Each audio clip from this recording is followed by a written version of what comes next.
شروع کرتا ہوں اللہ کے نام سے جو بڑا مہربان اور نہایت رحم کرنے والا ہے۔ حضرت ابو ہریرہ رضی اللہ تعالیٰ عنہ سے روایت ہے کہ ایک شخص نے رسول اللہ صلی اللہ علیہ وآلہ وسلم سے اپنی قساوت قلبی اور سخت دلی کی شکایت کی۔ آپ صلی اللہ علیہ وآلہ وسلم نے فرمایا کہ یتیموں کے سر پر پیار کا ہاتھ پھیرا کرو اور مسکینوں حاجت مندوں کو کھانا کھلایا کرو۔ تشریح: یتیموں کے سروں پر شفقت کا ہاتھ پھیرنا اور مسکینوں حاجت مندوں کو کھانا کھلانا دراصل وہ اعمال ہیں جو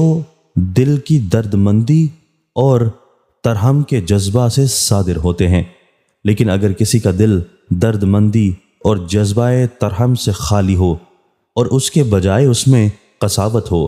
تو اس کا علاج یہ ہے کہ وہ عزت اور قوت ارادی سے کام لے کر یہ اعمال کرے۔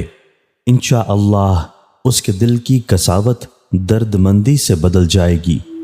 رسول اللہ صلی اللہ علیہ وآلہ وسلم نے اس حدیث میں اسی طریقے علاج کی طرف رہنمائی فرمائی ہے۔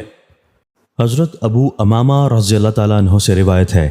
کہ رسول اللہ صلی اللہ علیہ وآلہ وسلم نے فرمایا کہ جس شخص نے کسی یتیم کے سر پر صرف اللہ کے لیے ہاتھ پھیرا تو سر کے جتنے بالوں پر اس کا ہاتھ پھرا تو ہر بال کے حساب سے اس کی نیکیاں ثابت ہوں گی، اور جس نے اپنے پاس رہنے والی کسی یتیم بچی یا یتیم بچے کے ساتھ بہتر سلوک کیا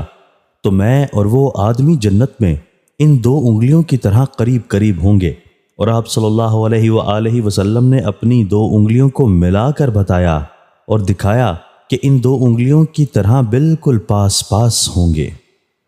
تشریح: اس حدیث سے صراحت کے ساتھ معلوم ہوا کہ یتیموں کے ساتھ حسن سلوک پر جو روح پرور بشارت اس حدیث میں سنائی گئی ہے وہ اس شرط کے ساتھ مشروط ہے کہ یہ حسن سلوک خالصاً لوجہ اللہ ہو۔ اس کو بھی قاعدہ کلیہ کی طرح اس کی تمام ترغیبی اور تبشیری حدیثوں میں ملحوظ رکھنا چاہیے۔ دوستو، اللہ تعالی ہمیں ان احادیث مبارکہ پر عمل کرنے اور اپنی زندگیوں کو سنوارنے کی توفیق عطا فرمائے۔